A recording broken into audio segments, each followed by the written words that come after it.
I don't think that my church has really said much about it, and they could just start by talking about it, then doing more. Because everyone's saying they support the movement, but like they're not doing anything to show that they do support the movement. They post pictures on Instagram to show, or they're like posing and doing the knee down thing or with the fist raised up. Yeah, you're showing that you support the movement, but like, what are you doing?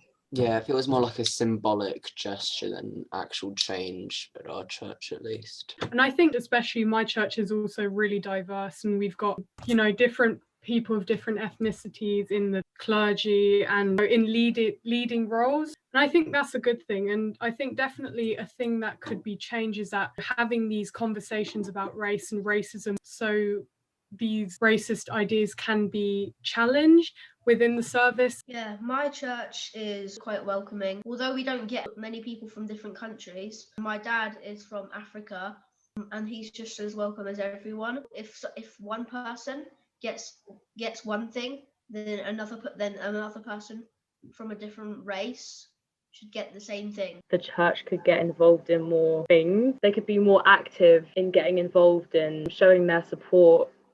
I think, actually, to be fair, when the George Floyd incident happened, I think that at first that we didn't really hear a lot from the church. And I think especially the fact that our congregation does have a big majority of Black people in it, I was quite surprised that no one had said anything initially. But then our priest spoke on it, which I think was really important. And I'm glad that he did speak on it. And then there was a lot of things going up on our church Facebook page about it. So I think it's good for the church to show their support regarding incidents like that, to make people feel more like the church is on their side. Yeah, I mean, there are some songs that have become under fire by some people of the community because they've been seen as old-fashioned and not very appropriate for these times. So maybe if we could put the songs in moderation and see if they're all right for all members of the community. I mean, in my primary school, we usually sang a lot of modern Christian music, for example, stuff like Hillsong United. I think maybe because racism exists in the real world, sometimes I think people think that because we're all Christians, we're all meant to be nice, that it doesn't translate at all into church. And I think maybe it's realizing that actually sometimes prejudices will still occur in churches. And if we don't think that that can happen, then we can never really address it. I think not holding the differences against them at all. I think acknowledging it, because I think that's really important to acknowledge the differences, but respect the differences, then not move past them, but kind of accept them. If you have a problem with them, I think it's really important to look within yourself to find what needs to change, and then accept them into the church and be as welcoming as possible.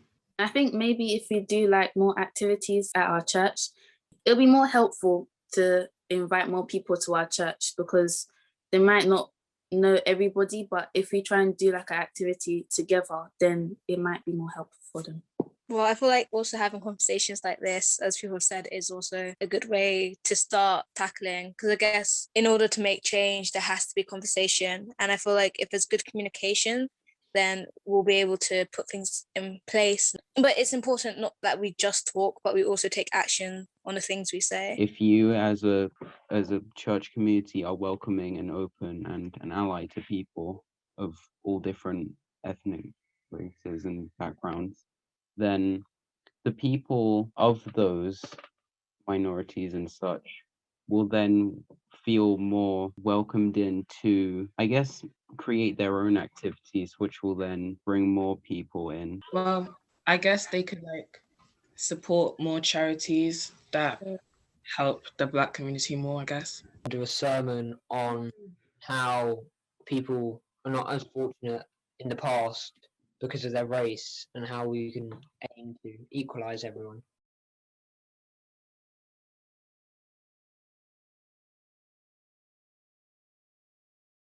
At my youth group, there's not really a set timetable, but about once a month we do focus on a specific country in the world. So we've done Greece, we've done loads of different countries, and we each bring like different facts about it or a quiz. In terms of like celebrating, our church could do like a little gathering where people from like different parts of the world bring their dishes together, and in a sense like it brings the whole community together. People from the congregation from different heritages to do the speaking or try to have a BAME-led service during that month would be nice. It could just be even one song being from a different part of the world, and just trying to explore how they also worship and how other cultures and how other countries do stuff, and try to include that in your services.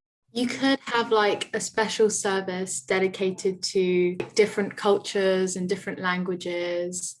So I know like at my school, we have like European Languages Day, and recently we've had like an online assembly about like languages that aren't European. So I guess like having a service dedicated to appreciating and embracing other people's cultures and learning about it could be something that we could look into. We had a celebration like that at our church, and we had like people bringing in different foods from their cultures, and people were doing like performances as well that represent their culture, which is really nice. Sometimes it's the anecdotes of the people in our church, like how much struggles they had to go through after they came here. Sometimes the Windrush, or like the struggles you just had to go through being Black in London or England at the time. Yeah, like the senior members of a church community, they'll usually speak during like when we'd have the sermon, and they'll kind of tell their story about when they first came to London or England. And it's very interesting to hear it because it doesn't feel like you're forcing anything upon anyone. It's a very kind of personable thing, like hearing people share their stories. It's a nice kind of atmosphere. So experiences, celebrations in the month, and going around researching people. Anything else? I'm sure that there was something that went round about what our church was doing, and a lot of other churches wanted to see how they could kind of start doing it at their churches. So also bringing churches together in a sense to see what other churches are doing around them.